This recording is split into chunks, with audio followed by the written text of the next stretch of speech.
हमारे परिवार में हरेले से जुड़ी एक बहुत बड़ी कहानी है और इसको मेरी बुआ एक्सप्लेन कर सकती है आपके सामने। तो क्या घटना थी वो जी? वो ये तो बेहद किसी को बताने की बात है। हाँ, मैं तो बताई नहीं सकती पढ़ने के लिए। वो क्या कहते हैं, तो हरेले में जो गाँव में बोया था उस टाइम में हमने हरेला गाँव में। अच्छा, मुकेश नहीं बोलते आप?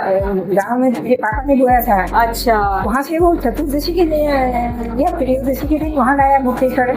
चतुर्दशी के दिन मंदिर गई। अच्छा, देवी मंदिर में। हाँ, वहाँ जब मैंने हरिवार वगैरह चढ़ाया, मनसन जी की चढ़ाया, तो फिर किसी ने वो हरिवार चढ़ाया, तो फिर तुमने कहा मैं घंटी बजाती हूँ। मैं बहुत छोटी थी, 2.5 साल की थी ना मुझे। 2.5 साल?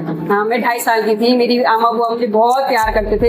तो मेरी दादी ने मेरी बुआ से बोला, मेरी बुआ ने मेरी अम्मा ने मेरी बुआ से बोला कि इसको मत लेके जाओ कहीं मंदिर वगैरह, और ये बहुत छोटी है, इसका पेट भी खराब हो रखा है और ये मेरे बिना कहीं नहीं रहती है, मेरे अलावा इसने कुछ देखा नहीं है, तो इसको तुम लोग मत लेके जाओ। पर मेरी बुआ ने, और मेरा जो बड़ा भाई है वो मेरे से 5 साल बड़ा है। हाँ। तो उसने कहा, वो तो कितने साल का होगा, 5-6-7 साल का रहा। मैं 2.5 साल की थी।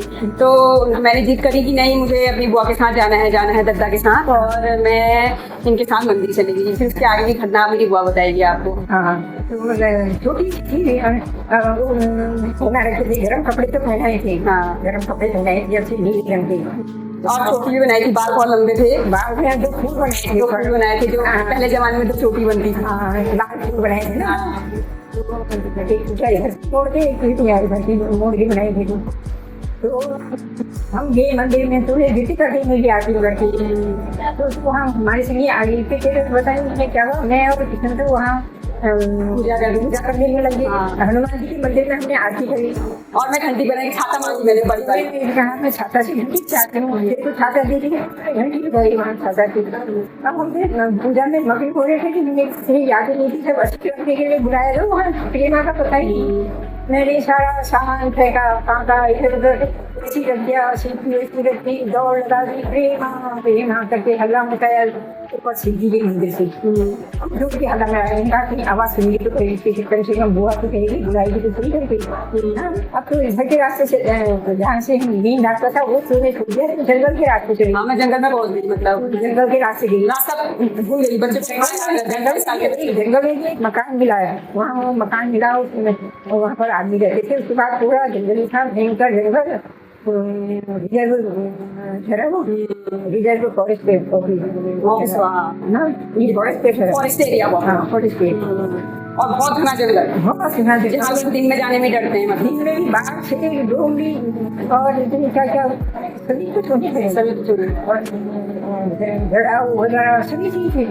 मतलब एक बच्चे के लिए भर्ती कुछ तरह। अब हम जब हल्ला मचा दिया तो जनता जमा होगी। उन्होंने कहा क्या हो गया, फिर मैंने बताया ऐसा हो गया, बच्चा हो गया, हमारे 15 फीट हो गया, छोटी बच्चे को भी हल्का बताया। फिर देखी कि वहाँ दुकान में बैठा था, भाई दुकान में बैठा था। दुकान से फिर घर गया, घर से मसाला बना के लाया, मसाला बनाई, मसाले बनाई, रात की चावल की रात से। हाँ, बस सारा जंगल खा गया सब। नहीं कब गई सब 100 आदमी तो होंगे। हाँ, तो पूरा एरिया इकट्ठा हो गया था, पूरा जो ऑफिस डिपार्टमेंट था सारा इकट्ठा हो गया। मेरे बड़े पापा और पूरे मुकेश्वर वाले बंदे इकट्ठा हो गए। तो सब लोग परेशान हो गए कि बच्चा कहाँ गया।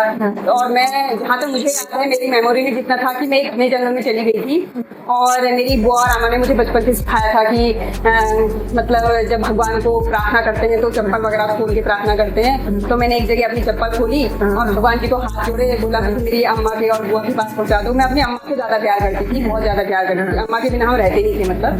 तो बस मैंने एक नहीं बोला भगवान जैसे कि मुझे मेरे अम्मा बुआ के पास पहुँचा दो। और फिर उसके बाद तो शायद मैंने वो चप्पल भी नहीं पहनी। उसके बाद जो मेरे साथ हुआ होगा, रात से लेके दूसरे दिन के 2:30 बजे मिली थी। चप्पल उतारी, चप्पल मिली तो बाद में किया। तो पूरी रात मेरे साथ क्या हुआ, पूरे सुबह मेरे साथ क्या हुआ, मुझे कुछ याद नहीं है। नदी थी, हाँ, पत्थर में भगवान ने देखो बैठा दिया था घर में। चारों किनारे से जो था नदी आ रही थी, भयंकर। मेरे को भगवान ने बैठा दिया। अब खोजने वालों ने देखा कि कहीं जी के जाओगे, वहाँ से जब ऊपर को आए तो देखा है बरसात में जाएंगे बारिश से फूल गए होंगे, ये भी नदी में खेल रहे हैं। वहाँ देखा तो लगता कहीं तो मेरे को उन्होंने 2-3 बार आवाज लगाई, मेरा नाम लिया, तो मैंने नीचे से हाँ बूबू करके उनको आंसर दिया। तो वो उन्होंने बिल्कुल कि बारिश लगी हुई थी, इतनी भयंकर बारिश लगी हुई थी, उन्होंने अपनी शर्ट उतारी और शर्ट में मुझे जैसे लपेटा, तो जिस दल के ऊपर मैं बैठी हुई थी नदी में, वो दल भी पूरा ढक गया, बताते हैं मतलब बूबू जी जिन्होंने मेरे को ढूंढा वो बताते हैं। तो पूरे मुक्तेश्वर में हल्ला हो गया, क्योंकि एक बच्चा जो रात से गायब था वो दूसरे दिन के 2:30 बजे मिला और उसको कोई जौंक नहीं लगी थी वहाँ, क्योंकि जौंक भी होती है, कोई जौंक नहीं लगी सबको, और जो खोज रहे थे उन सबको जौंक लगी।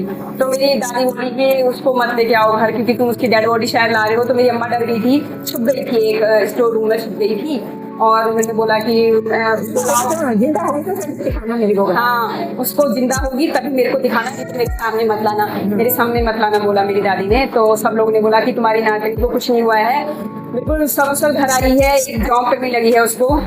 तो सब लोग इतना खुश हो गए। मतलब कहने का मतलब ये है स्टोरी को सुनाने के पीछे की आस्था और विश्वास बहुत बड़ी चीज है, क्योंकि मेरी बुआ पहले से ही माता रानी की बहुत बड़ी भक्त रही है। तो उन्होंने देवी माँ के मंदिर में प्रार्थना किया कि मेरी बच्ची सुरक्षित मिलनी चाहिए, जैसा मैं आपके मंदिर में लेके आई थी। अब पावर, कुछ ना कुछ पावर तो होती है दुनिया में, सुपर नेचुरल पावर, और मुक्तेश्वर महादेव की कृपा रहेगी, मैं सकुशल मिल गई। और भगवती माता की ये कृपा है। तो हरेल से जुड़ी ये हमारे घर की एक बहुत बड़ी स्टोरी है, कहानी है, एक सत्य घटना पर आधारित कहानी है। तो बच्चे तो ऐसे भी भगवान का रूप होते हैं, निष्कपट निश्चल होते हैं, तो उनकी रक्षा भगवान ही करता है। मुक्तेश्वर महादेव तो भगवती माता की कृपा रही। तो आज के उपलक्ष्य में आप लोगों से ये अपने जीवन के प्रति जो हमारी घटना घटी वो आप सब लोग के साथ, अपनी फैमिली के साथ शेयर करने का मौका मिला। और ये हमारी बुआ ने आज अपनी जिंदगी की बहुत सी घटनाएं, मेरे बुआ ने बहुत से उतार चढ़ाव देखे हैं, क्योंकि उन्होंने शादी नहीं की, बस अपने भाई के बच्चों के प्रति पूरा प्यार कर दिया, अपना जीवन समर्पण कर दिया। ये भी एक बहुत बड़ी मिसाल है। आजकल जैसे रिश्ते देख रहे हैं हम, उन रिश्तों में और इन रिश्तों में काफ़ी अंतर है। आजकल तो लोग भाई बहन से मतलब नहीं रखते हैं, वो नहीं करते, पर हमारी बुआ लोग का आपसी प्रेम, इनके आपस में भाई बहनों का प्रेम, इनका बच्चों के प्रति जो संस्कार, जो लगाव और जो आशीर्वाद है, ये हम लोगों पे हमेशा यूं ही बना रहे, और इस पीढ़ी का प्यार हमें हमेशा यूं ही मिलता रहे। हम महादेव से ही प्रार्थना करते हैं और इस ब्लॉग को यहीं पर एंड करते हैं। फिर मिलते हैं आपसे नेक्स्ट ब्लॉग में। तब के लिए जय महादेव, जय शिव शंकर, जय भोलेनाथ।